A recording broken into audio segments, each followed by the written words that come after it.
now kiss the bride. Bumilis ang tibok ng puso ni Kathleen nang marinig ang sinabi ng pare. Nasa isang malaking simbahan siya sa oras na yon at kaharap na ngayon ang lalaking mapapangasawa niya, si Gilbert. Halos matunaw ng babae sa mga titig ni Gilbert na para bang anumang oras ay hahalikan na siya nito. Paano ba yan, hon? Kasal na tayo at asawa na kita. Ibig sabihin ay magagawa ko ng lahat na dati pinipigilan ko lang dahil hindi pa kita asawa nun. Pilyo ang ngiti ng gwapong si Gilbert sa kanyang asawang si Kathleen. Si Gilbert ang unang lalaki sa buhay ng babae at kahit halik man lang sa kanyang labi ay hindi pa nito nagawa dahil yun ang gusto niya. Nais niyang ibigay sa lalaking iniibig ang kanyang unang halik. Unang pag-ibig, lalo na ang pinakaiingatan niyang pagkababae. Oo nahan, masaya akong kinasal na tayo. Hindi ka na magpipigil at ganun rin ako. Napangiti na lamang si Gilbert at dahan-dahang tinaas ang puting veil na nakaharang sa mukha ng babae. Pulang-pula pang mukha ni Kathleen at mas lalo pa siyang nahiya nang maramdaman ng paglapit ng mukha ni Gilbert sa kanyang mukha. Hanggang sa maramdaman na nga niya ang mainit na labi ng lalaki. Tila lumulutang sa hangin ng babae nang maramdaman ang matamis na halik ng kanyang nobyo na ngayon ay asawa niya na. Simple lamang ang pangarap ni Kathleen, ang ikasal sa lalaking mahal niya pagkatapos mag-aral. At ngayon, nangyari na nga ang matagal niya ng pangarap. Napabitaw lamang si Kathleen nang marinig ang sigaw ng kanilang mga bisita. Kitang-kita niya kung gaano kasaya ang lahat na para bang matagal na rin nilang hinihintay na ikasal silang dalawa. Napatingin si Kathleen sa kanyang katabi na si Gilbert nang hawakan nito ng mahigpit ang kanyang kamay. Tayo na sa venue at nang matapos na ang program, may program pa tayong dalawa sa hotel at tayong dalawa lang doon mamaya. Napahagat labi na lamang si Kathleen dahil sa hiya. Alam niya nga asawa na nga niya si Gilbert at hindi na ito magbabago pa dahil mahal nilang isa't isa. Hindi naman nagsisisi si Kathleen makalipas ang ilang araw na pagsisama nilang dalawa ni Gilbert sa hotel. Mas lalo pang umusbong ang pagmamahal ng dalawa nang makauwi sila sa kanilang maliit na bahay. Pinatayo nila ito bago ang kasal dahil ayaw nilang manirahan sa kanilang mga magulang. Magtatrabaho ako, Han. Andito ka lang sa bahay upang makagawa tayo agad ng anghel. Ako nang bahala sa inyo ng magiging anak natin. Tutulong din ako, Han. May alam akong extra income para naman makatulong sa'yo dito. Ano naman yun? Online selling, Han. Magbibenta ako online at sisikapin ko makabenta. Sige, walang problema. Basta't nag-enjoy ang asawa ko, walang problema sa akin yan. Salamat asawa ko. Hindi ka mag-iisa dito. Araw-araw nating lalabanan ang hamon ng buhay. Basta magkasama tayo. Natuwa na lamang si Gilbert at niyakap ang asawa. Pinugpug rin niya ito ng halik hanggang sa magsawa silang dalawa. Nagsimula si Kathleen sa pagbibenta ng stuffed toys hanggang sa lumaki ang kanyang puhunan at nakabili na siya ng iba't ibang paninda. Una niyang sinubukan ang pagbibenta sa Blue Up hanggang sa makilala siya sa iba't ibang application online. Mabilis ang paglipas ng taon at ganoon pa rin ang hanap buhay ng dalawa. Isang office clerk si Gilbert at online seller naman si Kathleen. Alright, we're live again mga suki! It's been 6 hours at na-miss ko kayo. Live muli tayo sa Blue Up at Block Up. Tulad pa rin tayo ng dati, okay? Kung sino yung first 5 live viewers natin both apps ay makakatanggap ng free 2 items from me. So ano pang hinihintay niyo mga kumari kong suki? Click like and share na tayo para maraming makakita sa ating live ngayon. Anyway mga suki, nabalot ko na lahat yung order kahapon at ngayon panibagong online selling na naman ang ating aatupagin. Mag-mine kay mamaya ha, dahil bukas ibang items na naman ang ibebenta ko. Share ng mga kumari kong suki para makapagsimula na ako magbenta ng damit. Halos mapunit ang labi ni Kathleen dahil sa kanyang pagbebenta online. Iba't ibang klase ng damit ang kanyang binibenta sa araw na yon at meron ding pampabango at pampaganda na galing pa sa ibang bansa.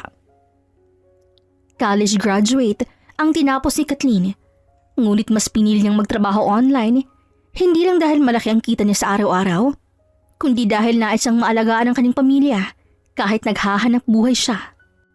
Halos nauubos ang oras ni Kathleen sa harap ng kanyang dalawang mamahaling cellphone para lamang makabenta. Mag-isa niya ang iniraos ang kanyang negosyo, lalo na't nagtatrabaho sa isang sikat na kumpanya, ang kanyang asawang si Gilbert. 3 taon nang nakalipas mula nang ikasal si Kathleen sa kanyang long-time boyfriend, at ngayon, masaya naman siyang kasama ang asawa at ang kanyang anak. May isang anak na rin sila at si Kathleen mismong nag-aalaga dito. Pagkatapos siyang alagaan ng bata, ay agad siyang naghahanda para sa kanyang trabaho dahil para sa babae, sayang din ang kanyang oras kung tutunga nga lang siya buong maghapon at hintayin ang pagdating ng kanyang asawa. Imayin niyo na to mga mari kong suki. 500 pesos free shipping na. Kasya to sa mga babaeng small to medium ang katawan. Nakakadagdag sexy din to mga mari ko, kaya may na. Congratulations nga pala sa ating first 5 viewers. Nakikita ko kayo guys. Don't worry, dahil ako mismo mag-PM sa inyo to ask ko anong size ninyo. At syempre, thank you din sa ating sharers na hindi nagsisawang mag-shares ng aking live. Nakikita ko rin kayo. Hindi pa rin mawala ang ngiti sa labi ni Kathleen habang nakita na pataas ang kanyang live viewers. Ilang taon na rin siya nagbebenta online kaya nakikilala na rin siya ng mga tao. Tila may dalang swerte rin ang pamilya ni Kathleen sa kanyang negosyo. Dahil sa ilang taon niyang pagbebenta ay pataas ang kanyang benta hanggang sa magkaroon siya ng savings sa 4 na bangko. Mas lalo tuloy naging ganado si Kathleen na magbenta dahil natutustusan niya ang kanilang pangangailangan. Isang oras na ang nakalipas mula nang sinimula ni Kathleen ang pagbenta at unti-unti na rin nauubos ang kanyang paninda. Nakita rin niya sa kanyang gilid ng mata ang pagdating ng kanyang asawa galing sa trabaho. Kumaway lamang siya dito at pinagpatuloy ang ginagawa. Nang maubos na ni Kathleen ang paninda, ay agad siyang humarap sa camera ng 2 cellphone. Grabe! You guys are unbelievable! Isang oras lang at ilang minuto ang lumipas, sold out na tayo! At dahil dyan, bukas na bukas, first 10 viewers na naman ang ating pagbibigyan ng freebies. Masyado niyo akong pinasaya ngayon ha? Kaya tama lang na magbibigay pa ako sa inyo. Anyway mga mare, magsisend ako later ng invoice ha? Asikasuhin ko ng anak ko at ng asawa ko bago kayo balikan. Bye mga mare, see you tomorrow! Agad na kumuhay si Kathleen sa kanyang camera bago tinapos ang live. Huminga siya ng malalim at agad dumiretso sa kusina kung nasa ang kanyang asawang si Gilbert. Napangiti pa si Kathleen nang makita niyang nakaupo na si Gilbert na tila ba hinihintay siya. Kamusta ang asawa kong pogi? I'm tired, honey. Ikaw, kamusta ang live selling mo? Marami ka bang benta? Yup. At tulad ng dati, sold out pa rin ako. Naks naman, halos kada live mo'y sold out ka. At dahil dyan, deserve nating mag-celebrate. Sure honey, let's celebrate. Gusto mo ba bukas tayo mag-celebrate? Gala tayo with our snow. Mukhang naboboard ng anak natin dito sa bahay eh. Puro na lang siya gadgets. Total, Sunday naman eh. Naku, bawal ako bukas eh. Alam mo naman na kahit Sunday, pumapasok pa rin kami sa opisina. Lalo na ngayon, na end of the month na. Oy, ganun ba? Eh di sa susunod na lang? Gagala na lamang kami ng anak natin pagkatapos kong mag-live. Do you need anything ba? Pahingi na lamang akong pera. Balak ko sanang manlibre sa ka-office mates ko dahil nilibre na lang ako last week eh. Kung okay lang sa'yo ha. Alam ko namang diretsong bangko ang pera mo sa pagbebenta. Okay, huwag ka nang mag-alala. Sunod-sunod naman ang benta ko this month. Bibigyan na lang kita ng pera. Yung sahod mo, ibigay mo na lang yan lahat kay mama mo at baka may kailangan silang bilhin. Talaga, honey? Ibibigay ko ng mama at papa lahat ng sahod ko this month? Paano dito sa bahay? Ako nang bahala, honey. Basta't mag-enjoy ka na lang bukas with your friends. And oh, here's my passbook. Kumuha ka na lang dyan bukas ng pera bago ka pumasok. Bukas na rin ako mag-grocery at ipapasyal si Snow. Napayakap na lamang sa tuwa si Gilbert sa kanyang asawa. Masaya rin si Kathleen na makitang masayang haligi ng kanilang tahanan. Walang ibang hiniling si Kathleen kundi ang makitang masayang kanyang mag-ama. kahit ang kapalit nito ay ang pagod niyang katawan. Agad pinagsilbihan ni Kathleen ang kanyang asawa at ilang sandali lang ay nagpahinga na ito. Samantaling si Kathleen naman ay pinakain na rin ang kanyang anak bago ito pinatulog. Nang matapos na ang lahat, ay bumalik si Kathleen sa kanyang kwarto kung saan naghihintay ang kanyang paninda na kailangan ng balutin upang maipadala na sa kanyang mga suki.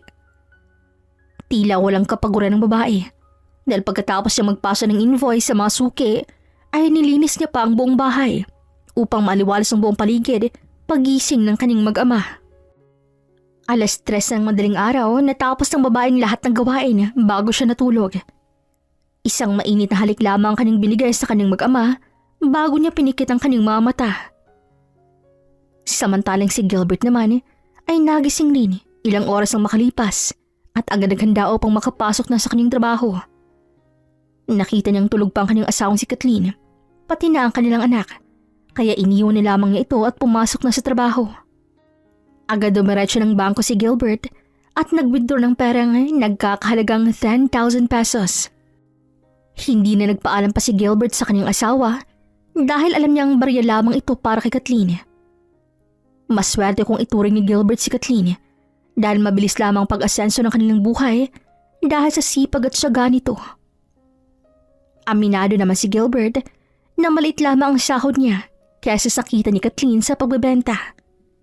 Ngunit walang planong tumigil si Gilbert sa kanyang trabaho dahil masaya siya sa kanyang opisina at alam niyang mabuburyo lamang siya sa kanilang bahay kapag magre-resign siya. Malapit na si Gilbert sa kanilang opisina nang biglang tumunog ang cellphone nito sa bulsa. Agad namang napangiti ang lalaki na makita kung sinong tumawag sa kanya. Si Barbara, ang kanyang kaopisina. "Barbara, malapit na ako. Anong gusto mo? Malapit na ako sa Starbucks." Same as usual na lang, Jill. Alam mo naman ang favorite ko, hindi ba? Copy that, miss. I'll be there in a minute. Okay, see you here, Pogi. Binabali ni Gilbert ang tawag ng kanyang kasamahan at nagmamadali ng maglakad. Nakita niya pang tumawag ang kanyang asawang si Kathleen pero hindi niya na ito sinagot dahil nagmamadali na siya. Huminga na lamang ng malalim si Kathleen. Nakakagising lang na makita nga hindi na sumasagot ang kanyang asawa sa kabilang linya. Baka naman nasa office na. Baka kasi ang tagal kong nagising eh. Mag-alas 9 na. Hindi bali. Magluluto ako mamaya ng masarap para makabawi man lang. Naghanda na si Kathleen ng kanilang pang-almusal ng kanyang anak at dumiretso na sa kanyang trabaho. Kailangan niyang matapos kaagad dahil paano niyang ipasyal ang batang si Snow bago mamalengke. Sa ilang taon na rin kasal si Kathleen at Gilbert ay tila nasanay na siyang kasama palaging kanyang anak kaysa sa kanyang asawa. Lalo pa at nauubos lamang ang araw nito sa trabaho at uuwi lamang para makapagpahinga. Pangarap din ni Kathleen na maagang mag-retire ang asawang si Gilbert para naman araw-araw na nila itong kasama sa bahay. Kaya mas lalo pang nagpupursigi si Kathleen para makapag-ipon pa ng malaki upang hindi na kailangan ni Gilbert na magtrabaho lalo pat may pera na sila. Makalipas ang ilang oras ay natapos na rin Kathleen sa kanyang trabaho at agad din silang umalis ng kanyang anak. Dumaan muna sila sa bangko para mag-update ng passbook dahil sunod-sunod na rin ang perang pumasok sa kanyang bank account galing sa kanyang mga suki. May natanggap na text message si Kathleen galing sa kanyang bangko na may nag-withdraw nga ng 10,000 pesos sa kanyang savings at hindi na lamang ito pinansin ng babae dahil alam niyang si Gilbert ang may gawa nito. Nilibang na lamang ni Kathleen ang kanyang sarili kasama ang anak. Napapangiti na lamang siya dahil kitang-kita niya kung gaano kasaya ang kanyang anak tuwing lalabas sila. Hapon na rin nang makauwi ang mag-ina at diretso na rin sila sa pahinga. Hindi na malaya ni Kathleen na nakatulog na pala siya at nagising na lamang nang may maring kalampag sa labas ng kwarto. Dahan-dahan siyang lumabas at agad binuksan ang ilaw. "Gilbert? Han? Ikaw ba yan?" "Oh, gising ka pa pala? Anong oras na oh?" "Hindi, nakatulog ako. Nagising lamang ako nang marinig ko ang tunog rito sa labas eh. Anong oras na ba?" 11 PM na, Han. Matulog ka na lang at maliligo pa ako." "Ha? Maliligo ka? Gabi na. Tsaka amoy alak ka oh. Bawal maligo kapag nakainom ng alak, Gilbert. Don't mind me, Han. Bumalik ka na lang sa kwarto at susunod rin ako. Sa kwarto ka na lang kaya maligo. Bakit dito ka pa sa labas? May banyo naman tayo sa kwarto. Hindi. Dito na lang ako maligo at kailangan ko ring labhan tong damit na suot ko eh. Nagkatuwaan kasi kami ng mga katrabaho ko. Ay medyo nadumihan ako. Sige na Han, pasok na. Huwag nang matigas ang ulo dahil pagod ako. Wala nang nagawa si Kathleen kundi ang payagan ng asawang maligo dahil ayaw niyang mauwi pa sila sa away. Pumasok na sa loob si Kathleen at agad nahiga sa tabi ng kanyang anak. Rinig na rinig niyang pagbagsak ng tubig sa labas ng kanyang kwarto kaya hindi na siya muling nakatulog. Dahan-dahang tumayo si Kathleen at agad lumabas ng kwarto. Balak niya sanang magtimpla ng kape para mahimasmasan si Gilbert pero natigil ang kanyang plano dahil nakita niya sa ibabaw ng mesa ang cellphone ng kanyang asawa na panay ilaw. Takang lumapit si Kathleen at nakita niyang tumatawag ang pangalang Barbara.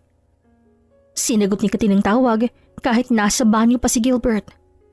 Hello? Good evening. Hello? Who's this? Bakit nasa yung cellphone ni Gilbert? Ha? Cellphone to ng asawa kong si Gilbert. At akong bumili nito. Kaya nararapat lang na akong gagamit paminsan-minsan.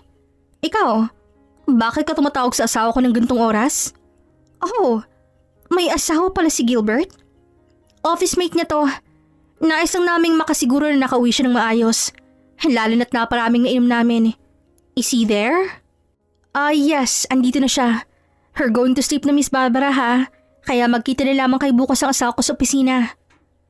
Paano mo nalaman ang pangalan ko? Nakasave dito sa phone book ng asawa ko, miss. But anyway, salamat sa concerns ha. But my husband is here, safe and sound.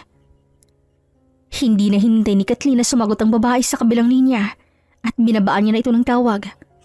Parang may kakaibang nararamdaman si Kathleen matapos ang tawag na yun. Para bang nagsiselo siya at naninikip ang kanyang puso.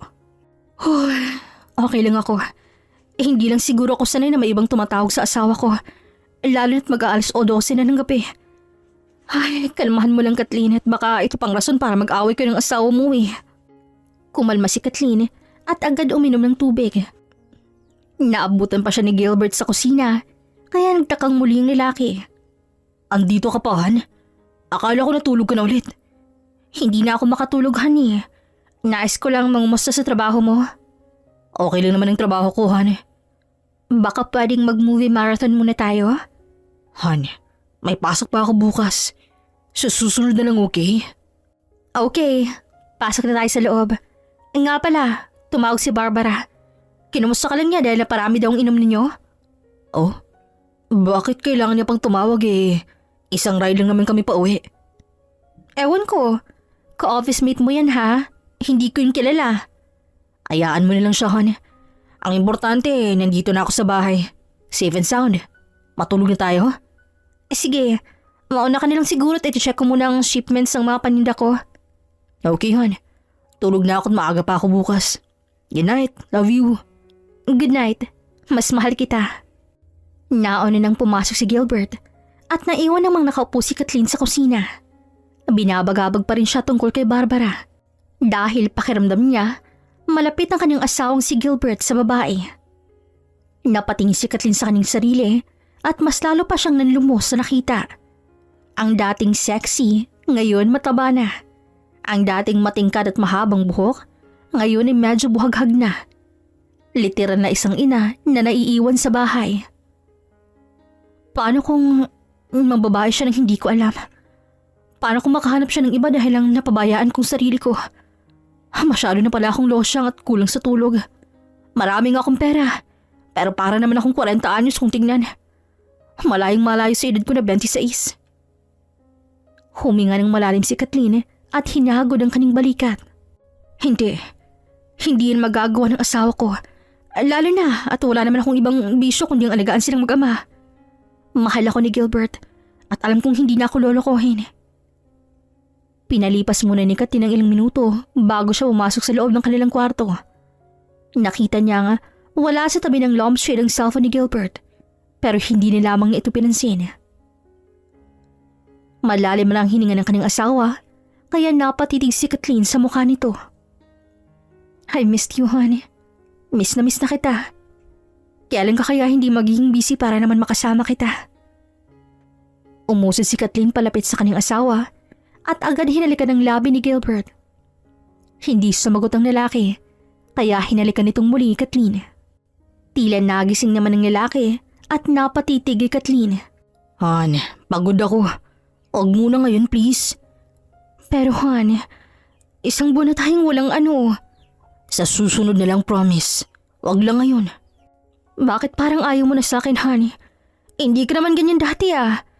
Sabik na sabik ka nga sa akin lalo na nung kinasal na tayo. Kasi ilang taon na nang hinintay mo bago may mangyari sa ating dalawa. Han, please. Ayoko munang makarinig ng drama mo ngayon, pwede? Baka magis ang bata, sige ka. Tsaka, hindi naman ako nagbabago sa'yo. Andito pa rin ako sa tabi mo. At umuwi pa rin ako sa'yo dahil asawa kita. At nanay ka ng anak natin. Kaya pwede bang sa susunod lang tayo maglabing-labing, ha? Pagod talaga ako, Han.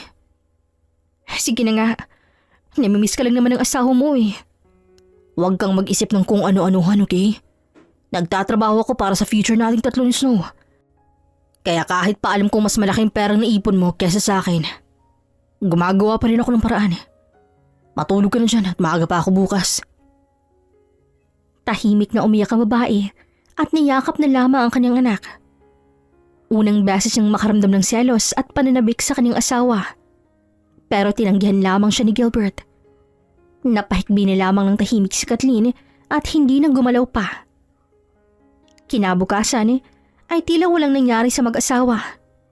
Nagluto lamang ng pagkain si Kathleen at nagkanya-kanya na rin silang dalawa ni Gilbert. Pumasok na si Gilbert sa opisina, samantalang pumasok na rin si Kathleen sa kabilang kwarto kung saan siya magbibenta. Nais niyang magpakapagod sa live selling, makalimutan lamang ang nangyari kagabi. Samantalang si Gilbert naman ay malapit na sa kanyang opisina. Wala siyang natanggap na tao galing sa kanyang office mate na si Barbara, kaya tinawagan niya ito. Ngunit makilang ring lamang ay nawala na ito sa linya. Kaya nagtaka ang lalaki kung bakit hindi siya sinasagot ng babae. Maya-maya pa ay nakita niya na si Barbara na abala sa harap ng computer at hindi siya pinapansin nito. Uy, busy yatang sexy and beautiful office mate ko ah. Here's your coffee, miss. Thanks. Ilagay mo lang dyan at busy ako. Maaga yatang trabaho mo ngayon. Ilang taon na tayo magkasama rito sa trabaho pero ngayon lamang kita nakita na ganito ka aga sa work ah. People change, Jill. Tsaka hindi na muna siguro ako tatawag sa'yo. Dahil may asawa ka na pala. Oh, what? Dahil ba to kagabi? Akala ko ba alam mo na may asawa na ako? Nakikita mo naman siguro sa status ko na I'm married, di ba? Tsaka, tingnan mo tong singsing na nasa daliri ko. Wedding ring, right? I know, okay? Pero wala ka namang sinabi tungkol sa asawa mo, no? Yes, nagkakwento ka tungkol sa buhay mo. Pero never sa isang babae, okay? Napaira pa si Barbara kaya tumawa na lamang si Gilbert. Ramdam niyang nagsiselos ng babae kaya mas lalo siyang natuwa. Matagal niya nang gusto si Barbara. Mula nang mag-apply ito sa kanilang kumpanya. Pero hindi rin kinalimutan ni Gilbert na may asawa at anak siyang naghihintay sa kanilang bahay. You're jealous. I know you're jealous. Tuwang-tuwa ka dyan ah. Ay kasi naman, apaka-gentleman mo sa amin dito. May pakapi ka pa every morning. At nanilibre ka rin sa amin especially sa akin every night. Sinong hindi magsiselos? Eh ramdam mo naman sigurong gusto kita. It's fine, Barbara. I get it. Tsaka alam mo naman siguro na the feeling is mutual. I really like you too, Barbara. Pero paano ang asawa mong naiwan sa bahay? Huwag mo na lang siyang isipin. Masyado siyang plain ngayon kaysa nasa bahay lamang siya lagi. She's sexy naman dati pero masyado siyang nakafocus sa paghahanap ng pera. Kahit nasa bahay lang. At kaya ko naman sana silang buhayin. Oh, really? Ibig mong sabihin, may sarili siyang income kahit nasa bahay lang? So itong income mo ay sa'yo lang? Mismo. Kaya huwag mo siyang iisipin, okay? Mas madalas pa kitang kasama kaysa sa kanya. Hindi ko na siya pwedeng iwan dahil malaking ambag niya sa pamilya namin. Sa katunayan, nasa akin na isang passbook niya dahil hinahayaan niya akong kumuha ng pera niya anytime, anywhere. Alam niya rin na nililibre ako sa inyong lahat dito. Aba, maganda yan. Mukhang mas mapapadalas ang labas natin ito. Lalo na ngayong alam kong mas mapera ka palang asawa. Sure ka ha? Hindi tayo sasabit niyan? Akong bahala, Barbara.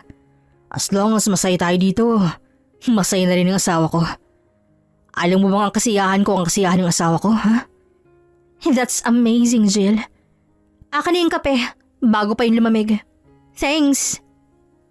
Napahalik pang babae sa pisngi ni Gilbert na lalong kinatuwa nito. Halos mapunit ang mukha nito dahil sa tuwa at kilig na nararamdaman. Agad nagsimula sa trabaho ang dalawa at hindi pinansin ang tinginan ng kanilang mga kasamahan. Gustuhin man nilang pagsabihan si Gilbert at Barbara ay mas pinili nilang manahimik para walang gulo. Kung gaano kasaya si Gilbert sa kanyang trabaho, ay ganoon din kasaya si Kathleen dahil naubos muli ang paninda niyang pabango 1 oras lamang na pagbibenta. Tila walang kapaguran ng babae makapagbenta lang online. At kung gaano kadalas ang pasok ng pera sa bangko ni Kathleen, ay ganoon din kadalas na absent na kanyang asawang si Gilbert sa kanilang mag-ina. Hanggang sa isang araw, ay tumawag ang bangko kay Kathleen upang ipaalam na halos araw-araw kumukuha ng pera ang kanyang asawa sa bangko. Doon na nagtaka si Kathleen dahil mas malaki pang expenses ng kanyang asawa sa trabaho kaysa sa kanila ng kanyang anak. Pinagsawalang bahala lamang ito ni Kathleen hanggang sa isang gabi ay lasing na umuwi si Gilbert sa kanilang bahay. Gilbert? Bakit lasing ka na naman? 12:00 na. Ikaw pala asawa ko maganda. Na ngayon ay sobrang taba na. Nagkayaan kami ng kasamahan ko sa trabaho kaya ngayon lang ako nakauwi. Kumain na kayo? Anak ng... At ikaw na naman ang nalibre? Bakit? Ikaw naman nagsabi na pwede kong kumuha kahit magkano basta kailangan ko lang. Hindi ba't gusto mo akong maging masaya? Andyan na tayo, Han. Pero yung araw-araw mo silang nililibre ay hindi na maganda yun. Tsaka, Han, pinaghirapan ko yun. Abay, bastos ka. Bakit? Dahil mas malaking pera mong kinikita kaysa sa akin? Huwag kang mayabang, Kathleen. Dahil ako lang ang kakampi mo rito. Babayaran ko yung pera na kuha ko sa bangko. Maghintay ka lang. Han, hindi ganun yun. Ang sa akin lang naman... Huwag ka nang mag-explain at pagod ako. Sa susunod na lamang tayo mag-usap. Tuluyan ang pumasok si Gilbert sa loob ng bahay, ngunit agad itong napigilan ni Kathleen dahil may napansin siya sa damit nito. Bakit may lipstick ang damit mo, Gilbert? Tsaka bakit amoy babae ka na naman? Alam mo, napapansin ko na iba ng amoy ng pabango mo tuwing umuwi ka. Nambababae ka ba? Tumigil ka, Kathleen. Huwag mo akong pagbintangan, ha? Dahil nagpapakahirap ako sa trabaho ko. Di tumigil ka na sa trabaho mong yan. Malaki na ang perang naipon ko. Kaya dito ka na lang. At tulungan mo na ako sa negosyo ko. Seryoso ka ba, ha? Gusto mong matulad ako sa'yo? Tingnan mo ang sarili mo, oh. Dahil sa kakaupo mo rito sa bahay, ay naipon ang taba mo dyan sa katawan mo. Nag-aaral ka pa kung hindi mo rin gagamitin yung kurso mo sa trabaho. Ayos ka, ha? Ngayon mo talaga sasabihin sa akin yan? Kung kailan lumago ng negosyo ko? Na para bang ako lang nakikinabang dito? Lasing ka, di ba? Pwes, akin yung passbook ko para hindi ka na malasing gabi-gabi. Oo, sige. Ibabalik ko ang passbook mo. Pero huwag mong pagbawalang magtrabaho, ha? At magliwaliw. Dahil mahal ko ang sarili ko.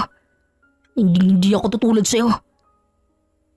Hindi na nakasagot si Kathleen sa kanyang asawa dahil naiiyak na siya ng mga oras na yon. Parang may bumabar sa lalamunan ni Kathleen, lalo na nang makita niyang humiga lamang ng diretso si Gilbert na parang bang walang nangyari. Naninibago pa si Kathleen sa kanyang asawa, lalo na't ngayon lamang sila nagkasagutan ng husto mula nang ikasal sila. Positibo si Kathleen na may tinatagong sikreto ang kanyang asawa, lalo na sa nakita at narinig niya. Mabilis pinunasan ni Kathleen ang kanyang luha na nagbabandyang tumulo at agad umupo sa isang sulok. Nakita niya pa ang anino ng kanyang katawan at hindi niya napigilang umiyak sa kanyang nakita. Sobrang laki na ni Kathleen na malayong malayo sa dati niyang katawan. Tumayo ng maayos ang babae at agad kumalma Tumaba na pala ha. Pwes, makikita mo kung sinong sinasabihan mong mataba, Gilbert. Nagdesisyon si Kathleen na sa kabilang kwarto muna matulog dahil ayaw niya munang makasama ang kanyang asawa sa iisang kwarto. Masyado siyang nasaktan sa mga sinasabi nito kahit pa sabihing lasing ito. Agad rin kinuha ni Kathleen ang kanyang anak sa nagpahinga. Isa lang ang pumasok sa isip ni Kathleen sa mga oras na yun. Kailangan niyang bigyang pansin ang kanyang sarili at tahimik na susundan ng kanyang asawang si Gilbert sa trabaho nito. Kaya naman kinabukasan nagising lamang si Kathleen na wala na ang kanyang asawa. Isang malalim na hininga lamang pinakawalan ng babae bago nagsimulang magtrabaho. Pagkatapos magbenta, ay dumiretso siya sa isang gym upang magparehistro ng 1 taon dahil seryoso siya sa kanyang planong magpapayat. Hindi lang para ipakita sa kanyang asawa, kundi para sa sarili niya. Nang umuwi si Kathleen, ay agad niyang inasikaso ang shipment ng kanyang paninda bago nagpahinga. Mabilis ang paglipas ng araw at wala pa rin pansinin ng dalawa sa loob ng bahay. Gusto naman ni Kathleen kausapin ng kanyang asawa ay hindi na gagawin dahil may dinaramdam pa siya dito. Hanggang sa isang araw ay napapansin ni Kathleen na madalas nang hindi umuwi ang kanyang asawa sa kanila. Kaya nagdesisyon si Kathleen na puntahan ito sa opisina upang alamin kung ano nang pinagkakaabalahan ni Gilbert. Hi, nandyan ba si Gilbert? Nasa field po siya ngayon, ma'am. Sino po sila? Asawa ko ni Gilbert, miss. Naku, ma'am. Kayo po palang asawa ni Sir Gilbert? Pasensya na po't hindi ka namin agad nakilala. Ano pong kailangan ninyo? Wala naman. Gusto ko lang siyang kumustahin dito sa trabaho. At minsan na lang kasi siyang umuwi sa bahay Ganun ba? Akala namin alam niyo kung bakit madalas hindi umuwi si Sir Gilbert, ma'am. Bukod kasi sa nasa field siya, nanlilibre din siya ng gabi-gabi ng pagkain at alak sa aming lahat dito. Ang sabi pa nga niya, sa inyo daw po galing ang perang pinababayad niya. Ano? Ay nasa akin ang lahat ng passbook ko, miss. Wait. Sinong kasama niyang naka-assign sa labas? Si Miss Barbara po. Si Sir din po nagbabayad sa hotel nila dahil hindi libre ang kumpanyang lodging nila. Parang binuhusan ng malamig na tubig si Kathleen sa nalaman Nang kinalkal niya ang kanyang cellphone ay wala siyang text message na natanggap galing sa bangko. Pilit nang umiti si Kathleen sa babae at agad kumalma. Pwede bang malaman kung gaano kayo kadalas lumabas at kung saan kayo kumakain? Iba-iba pong restaurant Pero hayaan niyo po at i-text ko kayo mamaya kung mag-iya si Miss Barbara at si Sir Gilbert. Lalo na't halos gabi-gabi pong walang palya. Free kami sa pagkain at alak. Ganun kadalas? Thank you, miss. Here's my number. Please tawagan mo lang ako mamaya ha. Tumango lamang babae at tumalikod na si Kathleen. Parang hindi makahinga ang babae sa nalaman dahil inilihim lamang ng kanyang asawang trabaho nito. Pati na kung sinong ka-office mate ang kasama sa trabaho. Dumiretso si Kathleen sa kanyang bangko at nanlumo pa siyang makita na halos 100,000 ang nawala sa kanya dahil kay Gilbert. Nanginginig pa ang kanyang mga kamay habang nire-request sa bank teller na magbubukas siya ng panibagong bank account at doon i-transfer ang perang hindi pa nakukuha ni Gilbert. Pagkatapos ay umuwi na si Kathleen at hindi na ulit nakapagbenta dahil hindi pa kaya ng kanyang katawan. Halos buong araw na walang ginawa si Kathleen at tulala lamang sa kisame ng kanilang bahay. Nanginginig pa rin ang kanyang buong katawan at pakiramdam niya anumang oras ay magkakasakit na siya. Ilang sandali lamang ay tumunog na ang kanyang cellphone at nakita niyang unknown number ito. Hello? Sino to? Oh, ikaw pala, miss. Talaga? Nasa isang restaurant na kayo ngayon? Okay, I'll be there in a minute. Salamat. Agad nagbihis si Kathleen nang matanggap ang tawag galing sa katrabaho ni Gilbert at inihabili niya muna sa kapitbahay ang kanilang anak na si Snow. Wala siyang balak magskandalo pero nais ang makitang mukha ng kanyang asawa pati na ang babaeng nagngangalang Barbara. Sakay ng taxi, dumiretso ng babae sa nasabing lugar. Maya-maya pa'y kitang-kita na pa sa labas ng restaurant ang tuwang-tuwa niyang asawang si Gilbert. Parang tinusok ang kanyang puso sa nakita, lalo pa sa babaeng katabi ni Gilbert. Walang duda, iyon ang babaeng nagngangalang Barbara. Maganda, sexy, at mapormang babae. Nakikita ni Kathleen ang kanyang sarili nung dalaga pa siya at magkasintahan pa silang dalawa ni Gilbert. Huminga ng malalim ang babae at dahan-dahang pumasok sa loob ng lugar. Umupo siya sa may pinakamalapit na lamesa kung nasa ng grupo ng kanyang asawa. Tahimik siyang nag-order ng pagkain at maiinom at palihim na nakikinig sa usapan ng kabilang grupo. Oh, kumain lang kayo ah. Ako pa rin ang taya ngayong gabi. Boss, baka maubos ang pera mo niyan at gabi-gabi ka na lang nanilibre sa amin. Sus, hindi yan. Uubusin ko ang sweldo ko rito. Dahil bukas kukuha na naman ako ng pera sa bangko ng asawa ko. May pera rin ako, Gilbert, no? Baka isipin mo ang asawa mo lang ang may pera. Huwag ka nang magselos dun, miss. Dahil para sa akin ikaw ang pinaka-espesyal sa lahat. Hindi ba alam ng asawa mo ang pinagagawa mo dito, boss? Inuubos mo pa ang pera niya at parang nambababae ka pa. Dahil matagal na naming napapansin na may something sa inyo ni Barbara. Ang asawa, nariyan lang bro. Ang importante, masaya akong kasama kayo. Lalong-lalo ni si Barbara. Diba, babe? Oo naman. Alam ko namang akong happiness mo dito, babe. Tsaka, huwag kang magkamaling magsumbong sa asawa niyang mataba, ha? Dahil sisingilin ko kayo isa-isa sa kinain at ininom ninyo. Positive, Miss Barbara.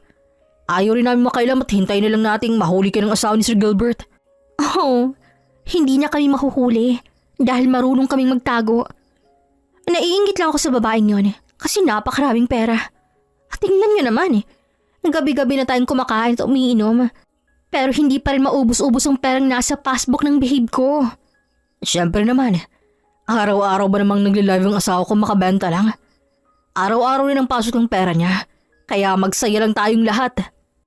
Napuno ng hiyawan ng lugar at napainom na lamang ng tubig si Kathleen.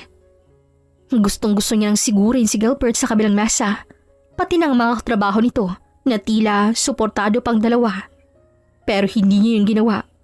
Bagkos, kinalma niya ang kanyang sarili at pinagpatuloy ang pagmamasid. Halos 2 oras yung nagkakasiyahan ng grupo bago ito nagkanya-kanyang umuwi sa kanilang tahanan. Naiwan naman si Kathleen sa kanyang mesa dahil naroon pa rin si Gilbert at Barbara sa mesa nito. Saan na naman tayo ngayon, babe? Mukhang nalibot na natin ang buong hotel rito sa lugar Baka pwedeng mag-out of town or out of the country na naman tayo. Sa susunod na siguro, babe. Nakukuha pa ako ng pera kay Kathleen Alam mo namang mas malaking kita ng asawa ko kaysa sa akin, di ba? Dating gawi pa rin tayo at pangako kong ipapasyal kita sa iba't ibang lugar kapag makuha ng pera sa bangko ng asawa ko. Pwede bang huwag mo na siyang tawaging asawa? Naiinis kasi ako Ako tong kasama mo palagi, pero si Kathleen pa rin ang bukang bibig mong asawa. Nakakaselos Fine, babe. Huwag ka nang magalit na magselos dyan. Ikaw naman ang gusto ko Tara na. Maaga pa tayo bukas, kailangan makatatlo tayo ngayon. Napapahalakak na lamang ang dalawa at naikuyom na lamang din ni Kathleen ang kanyang mga kamao. Tumayo ng babae at nauna nang lumabas ng restaurant. Alam niya sa kanyang sarili na may araw din ang 2 taksil. Sa ngayon ay uuwi muna siya dahil alang-alala na siya sa kanyang anak na naigiwan lamang sa kapitbahay. Pag-uwi niya ay agad ding tinago ang lahat ng passbook at ATM niya sa pinakatagong parte ng bahay. Ayaw niyang makuha ni Gilbert ang pinaghirapan niya, lalo na at nambababae pa ito. Kinabukasan, mag-isang pumunta ng mall si Kathleen dahil may kikitaan siyang customer. Hindi pa man siya makalayo, ay nakita niya si Gilbert kasama ang babae nito. Agad niya itong kinuhanan ng larawan at pasimpleng lumapit sa dalawa. Babe, gusto ko ng bagong damit. 7 pair sana para sa office. Sige, may pera pa naman ako dito sa sahod ko sa kumpanya. Pumili ka ng katang gusto mo at ako nang bahalang magbayad. Naikuyom na lamang ni Kathleen ang 2 palad dahil nakaramdam siya ng selos sa nakita at narinig. Walang hiya talagang mga unggoy na to. Kami nga ng anak niya hindi mabilan-bilan ng bagong damit dahil umaasa lamang sa akin. May araw din kayong 2, makikita ninyo. Lumipas ang 2 araw habang nasa harap ng cellphone si Kathleen nagbebenta. Biglang bumukas ang malakas ng pinto ng kanilang bahay at nakita na pa si Gilbert na humahangos at nagmamadaling lumapit sa kanya. Mabilis ding lumabas ng kwartong babae sa takot na makita ng kanyang viewers ang kanilang away mag-asawa. Anong nangyari sa passbook na binigay mo sa akin, ha? Bakit wala na yung laman? Baka nakalimutan mo, Gilbert, na matagal ko nang binawi to sa'yo. Bakit nakakakuha ka pa din ng pera, ha? Dahil memoryado ko ang bank account ng number mo. At kilala na rin ako ng taga-bangko. Bakit zero balance na to nang i-check ko sa bangko, ha? Ganun ba? Kailangan ko niyatang pagsabihin ng mga teller sa bangko na huwag kang hayaang mag-withdraw ng pera kahit na asawa pa kita. Ay wait, asawa pa ba kita? Or ginagawa mo nilang akong sugar mommy? Stop playing around, Kathleen. Ikaw ang tumigil, Gilbert. Akala mo hindi ko alam, ha? Masyado kang pabida sa grupo mo at winawaldas mo ang perang pinaghirapan ko. Tapos ngayon uuwi ka dahil wala ka ng pera? Nasaan ba ang sahod mo, ha? Kathleen, naman. Alam mo namang ikaw lang kinakapitan ko lalo na sa usaping pinansyal eh. Ikaw ang may malaking kita sa ating dalawa. Inubos mo na siguro ang pera ko sa isang passbook at hindi mo lang ito napansin na sobrang distracted mo. Bumalik ka na sa trabaho mo at magbebenta pa ako. Ibibigay mo sa akin ang passbook o hindi? Hindi. Dahil akin yun. Pinaghirapan ko yun. Tama ng 100,000 na nawala sa akin dahil sa pagwawaldas mo ng pera. Talaga ba? So yan ang gusto mo? Then be it. Makikita mong hinahanap mo, Kathleen. Huwag mo akong hamunin. Kalmadong naupo si Kathleen sa kanyang upuan pagbalik ng kwarto at galit namang umalis si Gilbert. Huminga ni lamang ng malalim ang babae dahil ayaw niyang makita ng kanyang viewers na may pinagdaraanan siyang problema sa kanyang asawa. Nagpapakapagod si Kathleen sa pag-live hanggang sinabutan siya ng madaling araw. Hindi tuloy niya napansin na bumalik ng kanyang asawang si Gilbert at dumiretso ito sa kanilang kwarto. You want to play, ha? Pues pagbibigyan kita, Kathleen. Sa oras na malaman kong narito lang ang passbook mo, lilimasin ko to lahat. Ginagalit mo akong babae ka. Halos halugugin at balibalik ta rin ng lalaki ang buong bahay hanggang sinumaga na siya. Pagod na si Gilbert at balik na sanang tumigil hanggang sa may nakita siyang sekretong maliit na compartment sa ilalim ng kanilang kama ni Kathleen. Aha, narito lang pala kayong mamahal kong pera. Akin na kayong lahat. Dalang pera ni Mrs., pera din ni Mr. Kinuha ni Gilbert ang lahat ng passbook at ATM cards ni Kathleen at nagmamadali nang umalis. Nang magising na si Kathleen, ay agad siyang nagtimpla ng kape. Tulala pa ang babae dahil kulang pa siya sa tulog hanggang sa napansin niyang sunod-sunod na tumutunog ang kanyang cellphone at sunod-sunod na rin ang pagpasok ng tawag o text message galing sa bangko. Napaubo si Kathleen nang makita ang text messages at agad napatayo. 50,000? Another 50,000? Ilang 50,000 bang nawala sa akin? Teka lang, hindi maaari to. Huwag niyong sabihing nakita niya ang passbook ko. Nagmamadaling tumakbo si Kathleen papasok sa kanilang silid at agad hinanap ang kanyang passbook at ATM cards. Agad din lumong babae nang makitang bukas ang balitang compartment at wala na doon ang kanyang pinakaiingatang gamit. Sunod-sunod ang pangingiling ng kamay ni Kathleen at mabilis na bumalik sa kusina kung nasa ang kanyang cellphone. Hindi pa rin tumitigil ang kanyang cellphone sa kakatunog hanggang sa 1 minuto lang lumipas ay tumigil na ito. 500,000 ang nawala sa akin. Gilbert, walang hiya ka, Gilbert. Masyado mo talaga akong ginagalit na lalaki ka. Hindi na nagbihis si Kathleen at basta na lamang lumabas ng bahay suot ang kanyang pantulog at dumiretso sa bangko. Nais niyang magalit sa teller at manager ng bangko pero pinigilan niya ang kanyang sarili dahil ayaw niyang magskandalo. Tahimik niyang pinasarado ang kanyang 5 bank accounts at gumawa muli ng bago kung saan isahang bangko niya lang nilagay ang ilang milyong natira. Gustong gusto niyang magwala at harapin si Gilbert pero inuna muna niyang seguridad ang kanyang perang pinaghirapan na kitain sa loob ng ilang taon. Maya-maya pa dumiretso na si Kathleen sa opisina ng kanyang asawa at naabutan niya pang babaeng dating nakausap niya. Nasa field pa rin ba nakaasa ng asawa ko, miss? Naku, hindi mo na naman alam, ma'am. Nag-file ng 15 days leave si Sir Gilbert kasama si Miss Barbara at pupunta raw po sila ng Vietnam. Work-related daw po pero without pay. Ayos ah. Ninakaw nilang pera ko at nagpapakasi sila sa ibang bansa. Thanks sa information, miss. Sabihan mo na lang ako kung makabalik na sila. Nagmamadali nang umalis si Kathleen at nakatanggap pa siya ng isang text message galing sa asawa niyang si Gilbert.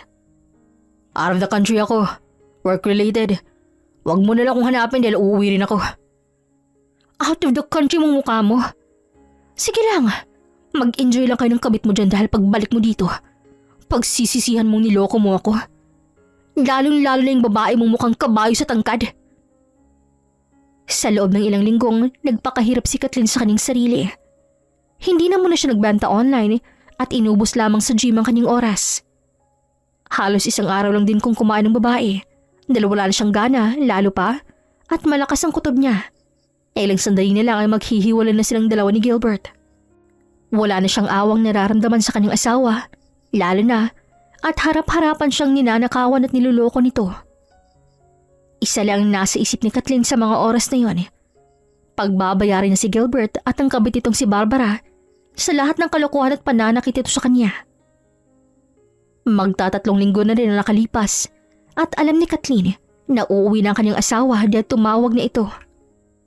Kathleen, ano naman bang ginagawa mo? Bakit zero balance o insufficient balance ang lumabas nitong mga ATM mo ha? Kailangan ko ng pera. So ikaw nagnakaw ng mga passbook at ATM ko, Gilbert? Alam ko namang ikaw lang gagawa niyan eh. Kaya pinablock ko ang ATM card na ginagamit mo sa kabit mo. Wala na yung laman at humanda kayo sa pagbalik niyo dito. Lalong-lalo ka na. Magpakasaya na kayo dyan at sisiguraduhin ko sa kulungan ng bagsak ninyo. Agad na binaba ni Kathleen ang tawag at pumunta siya sa police station para magsampa ng reklamo at gusto niyang ipaaresto ang mga ito pagdating nila mismo sa airport. Nais kong sampahan ng kasong asawa kong si Gilbert at ang kabit niyang si Barbara. May mga ebidensya akong dala rito para mahuli na sila. Nasa ibang bansa pa sila at alam kong anumang oras o araw ay uuwi na sila dito. Nila kanina pa tumatawag ang aking babaerong asawa. Sigurado na ba kayo, misis? Baka pag makita mong asawa mo bibigay ka rin at aatras sa kaso mo. Marami na ako nahawakang kasong ganito. At sa bandang huli, ilalambutin na ng puso ng babae at patatawarin na ang kanilang asawa. Siguradong sigurado na ako, ma'am. Tama ng kahibangan ko at pagiging mabait. Dahil masyado na nila akong nilalaro at sinasaktan. Nais silang magsaya? Pwes, magsaya sila sa kulungan. Hindi na ako magpapa-apekto pa sa kanila. Ibibigay ko sa kanilang nais nila at ipapalasap ko sa kanilang puot at galit na aking nararamdaman. Nais ko magsampa ngayon ng kaso upang hindi na sila makalayo pa sa akin at sa batas. Kung yan ang nais niyo, misis, isasagawa na natin yung lahat.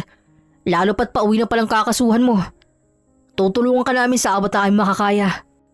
Binigay na ni Kathleen ang mga ebidensya galing sa bangko na pinaghandaan niya ilang araw at agad namang inabangan ng mga pulis ang pagdating ng mga taksil sa airport. Sumama si Kathleen sa planong pag-aresto ng kanyang asawa at ang kabit nito. Suot niya ang isa sa pinakamamahalin niyang damit at masasabi niya nga nagbunga rin ang kanyang pag-gym. At isang araw lang kung kumain dahil may hulma ng kanyang katawan. Taas noong nakatayo si Kathleen habang hinihintay ang paglabas ng dalawa sa airport. Ilang sandali lamang ay naaninig na ni Kathleen ang mukha ng kanyang asawa kasamang babaeng nakahawak pa sa bisig nito. Nagsimula na namang tumibok ng malakas ang puso ni Kathleen. Hindi dahil nananabik at namimiss ang makita ang kanyang asawa, kundi dahil galit siya sa mga ito. Ngingiti-ngiti pa si Barbara na parang tagumpay ang kanilang lakwatsa ni Gilbert. Kaya naggulat na lamang ang mga ito nang lapitan sila ng mga pulis at agad pinusasan at kinausap. Ikaw ay may karapatang manahimik at magsawalang kibo. Ano man ang iyong sasabihin ay maaaring gagamitin pabor o laban sa inyo sa hukuman. Teka, ano to? Bakit nyo kami pinupusasan? Saan nyo kami dadalhin? Wala akong kasalanan. Bitawan niyo ako, ano ba? Wala akong kasalanang nagawa, ano ba? Gilbert, do something! Kita mong nakaposisyon ako, di ba? Hindi ngayon ang tamang panahon para mag-inarte ka, Barbara. And then call your wife, Gilbert. Sabihin mo sa kanyang hinuhuli tayo ng mga pulis. Paano ko gagawin yun, ha? Mamang pulis, kalagan niyo muna ako, ano ba? I have my right. Hindi niyo na ako kailangang tawagan mga taksil. Dahil narito na ako. At ako mismo ang may kagagawan kung bakit kayo nakaposes ngayon. Yes, Gilbert. You have your right to remain silent. Sinabi na ng pulis ngayon lang. Nakikinig ka ba? Walang hiya kang babae ka? Ang kapal ng mukha mo. Isa ka pa. Sa presinto ka nilang magpaliwanag, girl. Huwag niyo nang dagdagan ng kahiyan ang ginawa niyo dito sa airport. Lalo na't maraming mata ang nakatingin sa inyo. Sige kayo. Baka mag-viral pa kayo anong oras.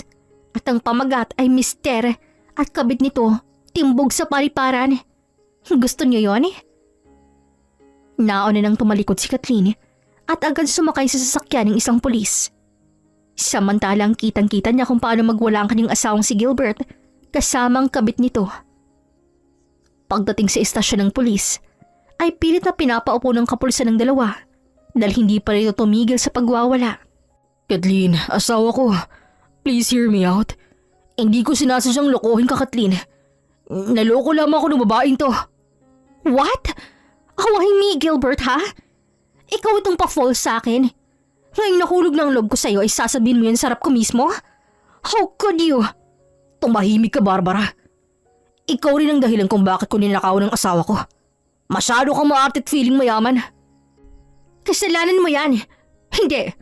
Kasalanan to ng asawa mo. Kung hindi ka na nilosyang, hindi ka lolokohin ng asawa mong magnanakaw at feeling mayaman. Agad na patigil si Kathleen at dahan-dahang lumapit kay Barbara. Nang makalapit na siya, ay agad tumaas ang palad ni Kathleen at agad itong naglanding sa mukha ni Barbara. Wala kang karapatang sabihin yan sa akin, babae ka. Masyado akong mabait, kaya niyo ako naloko. At kahit harap-harapan niyo na akong sinaktan, ay nagmamaang-maangan ako dahil mahal ko ang asawa ko. Oo, malaking pinagbago ng aking katawan, pero hindi ko to basta pinabayaan. Pero salamat ha, maraming salamat. Dahil ngayon may rason na ako na dapat sarili ko rin ang uunahin ko, hindi ang ibang tao. Kaya wag na wag mo akong pagsasalita ng masama. Dahil ilang libong pera rin na napakain ng asawa ko sa iyo sa pagmamay-ari ko mismo. Sa akin ang perang yun at ako lang ay may karapatan kung saan yun wawaldasin. Makukulong kayong dalawa dito at sisiguraduhin kung hindi na kayo makakalabas. Ann, I'm sorry. Please patawarin mo na ako. Ang pangako magbabago na ako. Hindi ko kayang mawala sa inyo ni Snow. Sa iyo, Kathleen. Hindi ko kaya. Sana iniisip mo muna yan bago mo ako nagawang lokohin. Akala ko talaga hindi ka maglolo ko, Gilbert. Dahil pinaramdam mo sa akin na ako lang noon pa man. Hindi ko kasi alam na magkakagantong, Kathleen. Akala ko lilipasin tong nararamdaman ko kay Barbara. Dahil para sa akin pampalipas oras lang siya. Ha? Walang hiya ka, Gilbert? Ilang beses mo akong inangkin, tapos pampalipas oras lang? Kapag ako makawala dito, makikita mo talaga kung sino at anong totoong Barbara. You shut up, Barbara. Alam ko namang inggitera ka lang kaya mo rin ako ginamit. Tumigil na kayong dalawa. Wala na akong dapat sabihin pa, Gilbert. Dahil hindi na ako makikinig sa mga sasabihin mo. Kaya kong buhay ng anak nating si Snow. Noon pa man, ako nang bumubuhay sa pamilya natin. Kaya hindi na to bago sa akin. Ipagdarasal ko na lang na hindi maranasan ng anak natin na naranasan ko ngayon. Dahil hindi ko to kakayanin. You can do this to me, Kathleen. Ang asawa mo lang may kasalanan dito. Hindi ko alam na may asawa siya. Muling nakatanggap si Barbara ng puntos galing sa palad ni Kathleen at seryosong tumingin sa Kathleen dito.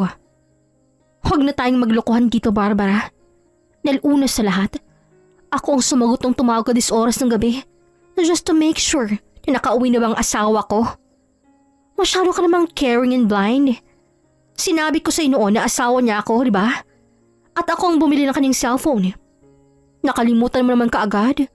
Or choice mo lang talagang kalimutan to dahil alam mong malaking makukuha mong pera sa asawa ko?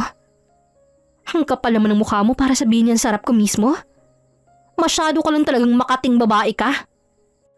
Ikulong niyo ng dalawang yan. Handa na ang kanilang magiging kaso at haharapin nila ito ng buong puso.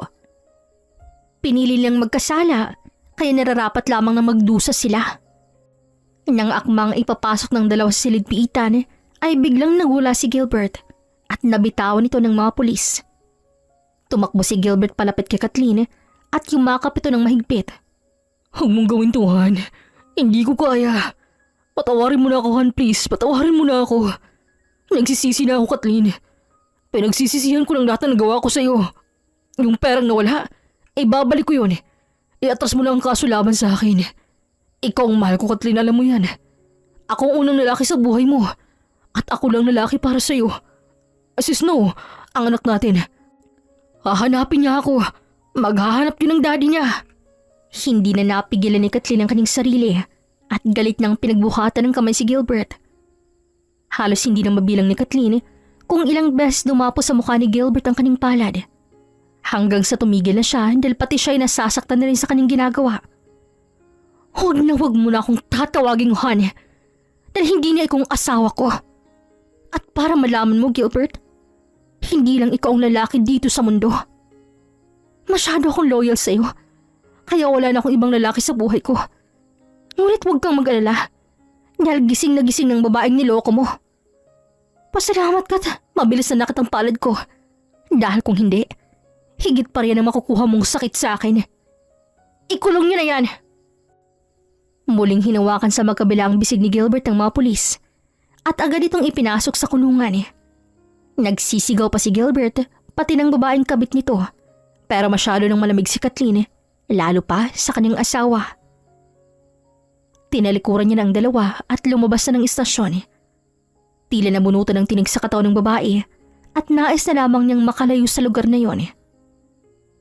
Hindi na muna umuwi si Kathleen sa kanilang bahay at nagpahangin muna malayo sa kanyang anak. Nakaramdam ng awang babae para sa batang si Snow, lalo pa at batang-bata pa ito para mawala ng ama. Ngunit mas kawawa silang mag-ina kapag patuloy pa rin silang niloloko o magpapaloko at sinasaktan ng kanilang padre de pamilya. Sa oras na yon ay binuhos ni Kathleen ang sakit at puot na nakatago sa kanyang damdamin. Iyak lamang siya ng iyak dahil ilang linggo rin niyang tinatago ang tunay na nararamdaman. Nais niyang makita ng lahat na hindi siya apektado at magaling siyang magdala ng problema. Kaya ng mga oras na yon ay hindi na nakapagpigil sa Kathleen at nilabas at iyak niya na ang lahat-lahat lalo pa at walang tao sa kanyang paligid. Nang may masmasan ay umuwi na si Kathleen at nadatnan pa niya ang kanyang anak na si Snow habang naglalaro kasama ang kanilang kapitbahay. Tahimik lamang na nagmamasid ang babae sa batang naglalaro hanggang sa napansin siya nito. Maya-maya pa'y niyahap niyang bata at pinugpog ng halik ang pisngi nito. Handito lang si mama anak ha. Hinding-hindi kita iiwan. Ako ang magiging ina at tatay mo hanggang sa lumaki ka at magkaroon ka ng sariling pamilya. Hindi ako tutulad sa tatay mong manluloko at makasarili. Napangiti naman ang walang kamuwang-muwang na bata na tila ba'y naiintindihan nito ang ina. Napaiyak pang muli si Kathleen at hinayaan na lamang niyang kanyang sarili lalo pa at alam niyang anumang oras ay magiging maayos din ang lahat. Bumalik muna si Kathleen sa pag-online live selling dahil hinahanap na siya ng kanyang viewers. Pinipilit pa rin ni Kathleen na ipakita sa madla na masaya siya at walang problema kahit pa ang totoo ay durog na durog pa rin siya. Hi mga mari kong suki! Pasensya na kayo kung ngayon lang ako nakabalik ha. May inaasikaso lang ang above na to. For today's live, 10 first and minor ang may free items from me. Kayo ang mamimili kung anong gusto niyong makuha for free. Deserve yung makatanggap ng kahit ano. Dahil gusto kong bumawi sa inyong lahat. Mag-mine lang kayo, okay? First 10 customers for free items. Mine na! Masayang nakipag-usap si Kathleen sa kanyang mga suki. At kahit konti, ay natutulungan siya ng mga tao para maiwasan ang lungkot na kanyang nararamdaman. Lumipas ang ilang buwan, ay dininig na ang kaso niya na Gilbert at Barbara na inihain ni Kathleen. Binigyan ng 25 years ng pagkakakulong ang dalawa at kinailangan nilang magbayad ng salapi kay Kathleen na nagkakahalagang 1,000,000. Times 2 sa parang ninakaw nila sa babae. Sinubukan pa ni Gilbert na kausapin si Kathleen pero hindi na bumalik ang babae sa piitan. Nanlumo na rin lamang si Barbara dahil alam niya na kahit anong kaya niya paglabas ng kulungan ay mahihirapan siyang makabayad ng 1,000,000 kahit paghati-hatian nila ito ni Gilbert.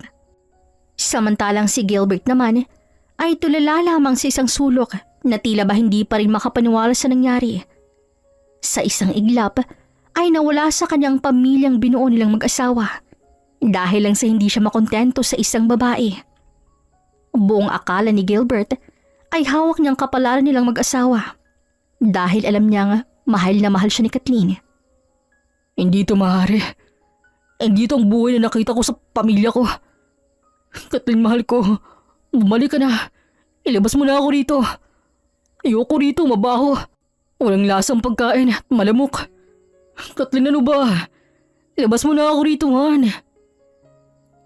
Walang buwan ang nakalipas ay lumipat na ng tirahe si Kathleen kasama ang kanyang anak na si Snow. Nagpakalayo-layong mag-ina dahil alam nila na mabilis lamang ang taon at makakalaya rin ang dalawang taksil. Ayaw ni Kathleen na makita pa ang asawang si Gilbert, pati ng kabit nitong si Barbara.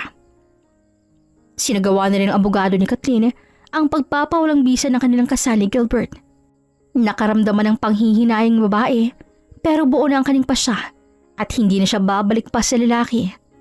Muling nagwala si Gilbert nang bumisita sa kulungan ng abogado ni Kathleen at pilit siyang pinapirma ng annulment paper nilang mag-asawa. Hindi. Ayoko. Hindi niyo ako mapipilit ang pirmahan yan dahil ayoko. Makakalabas ako rito. At si Kathleen pa rin ang nais ko makita paglabas ko. Hindi. Ilayo niyo sa akin yan. Tila isang baliw na kung magsalita si Gilbert. Inapailing ni lamang abogado ni Kathleen at araw-araw na pabalik-balik sa kulungan para lang makuha ang pirma ng lalaki. Nang sabihin ng abogado na may iba ng pinagkakabalahan si Kathleen at wala na rito sa dati nilang bahay, ay doon na gumuho ang mundo ni Gilbert. Tila binuhusan ng malamig na tubig ang lalaki. Nagising na rin siya sa katotohanan na kahit paanong gawin niya ay hindi na siya muling patatawarin ang kanyang asawa. Samantalang si Kathleen naman ay masaya na sa bago niyang buhay. Bit-bit ang kanyang anak na si Snow ay malayong naninirahan si Kathleen malayo sa lugar kung saan sila dati nakatira. Isang taon lamang lumipas ay lalo pang lumago ang online selling business ng babae at nagkaroon na rin siya ng mga tauhan kung saan tumutulong sa kanya sa pagbebenta, pagbabalot at pagdi-deliver. Mas naging mayaman pang buhay ni Kathleen mula nang makawala siya sa buhay may asawa. Bumalik na rin ang kanyang dating alindog. Hindi niya na pinababayaan ang kanyang sarili, hindi na para sa ibang tao, kundi para sa kanya. Nagsimula na rin mag-aral ang kanyang anak na si Snow at hatid sundo pa ito ni Kathleen sa paaralan gamit ang kanyang mamahaling sasakyan na kanyang pinili para kay Snow. Mommy, hindi na po ba babalik ang daddy? Hindi na, anak. At alam kong makakalimutan din natin siya dahil wala na siya sa buhay natin. I am hoping na makita mo na po ang forever husband nyo. Hindi po katulad ni daddy. Masyado ka pang bata, anak, para maintindihan ako. Sa ngayon, isipin mo nilang munang pag-aaral mo, okay? Mahal na mahal kita. At ikaw lang, sapat na. I love you too, Mommy. You're the best mom ever. Mahigpit na nagyakapan ng mag-ina bago bumaba si Snow ng sasakyan. Nagtayo na rin si Kathleen ng iba't ibang physical store sa kabi-kabilang panig ng lugar at kumuha lamang siya ng mga tauhan para mag-manage dito. Bukod sa online selling, ay sumubok na rin siya sa iba't ibang klaseng negosyo. Wala nang mahihiling pa si Kathleen. Hindi naman niya pinatulog ang kanyang puso at umaasa pa rin siya na may lalaking magmamahal sa kanilang mag-ina. Pero panalangin ni Kathleen na sana sa tamang tao na sana hindi na siya makatagpo ng lalaki na tulad ni Gilbert. Sa ngayon, nag-e-enjoy muna ang mag-ina lalo pa at palakasan ng palakas ang kanyang negosyo. Wala man siyang mamanahin kayamanan sa kanyang mga magulang, sinisigurado niyang may mamanahin ang kanyang anak na si Snow pagdating ng panahon. Hanggang dito na lamang po. This is Regine here in Miss Teen Stories. Daghang salamat!